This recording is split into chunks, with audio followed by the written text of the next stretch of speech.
Pemirsa, Airlangga Hartarto mendapat dukungan untuk mencalonkan kembali sebagai Ketua Umum Partai Golkar melalui musyawarah nasional yang digelar pada Desember 2024 mendatang.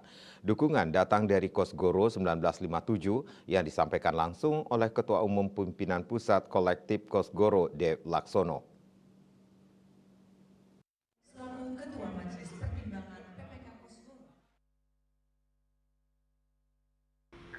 Bertepatan di saat kegiatan buka puasa bersama di Jakarta, Airlangga Hartarto kembali mendapat dukungan untuk mencalonkan kembali sebagai Ketua Umum Partai Golkar melalui musyawarah nasional yang digelar pada Desember 2024 mendatang. Dukungan datang dari Kosgoro 1957 yang disampaikan langsung oleh Ketua Umum Pimpinan Pusat Kolektif Kosgoro Dev Laksono.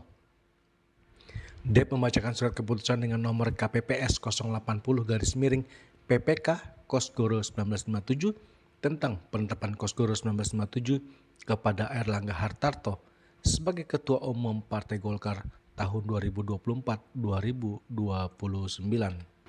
Menurutnya Airlangga selaku Ketua Umum Golkar menaikkan jumlah suara di pemilu tahun 2024. Terlebih Airlangga juga berhasil mendorong kebijakan-kebijakan yang memberikan berdampak kepada masyarakat, khususnya ke Kosgoro 1957.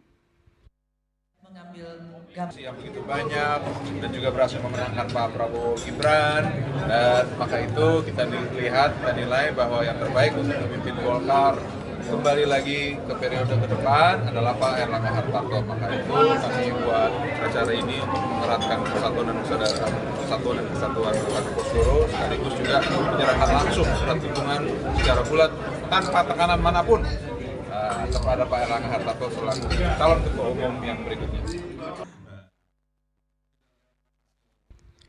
Dalam kesempatan tersebut, Airlangga menyampaikan rasa terima kasih atas kepercayaan dan amanah yang diberikan oleh DPP Kosgoro 1957.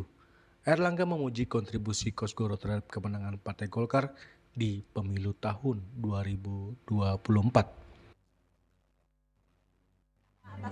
Ya, terima kasih atas amanat yang disampaikan oleh DPK Kosgoro, dan tentu amanat ini akan dijaga.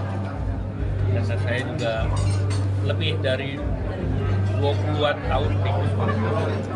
Pak, mengenai harapannya target pemenangan pemilu di periode ke depan ini? Pertama, kita konsolidasi dulu hasil pemilu 2024 ini. Masih banyak pekerjaan-pekerjaan yang harus dilakukan di tahun 2024. Jadi konsentrasi di sana. Dari Jakarta, Julius Warta dan Ketut Sumadiasa melaporkan.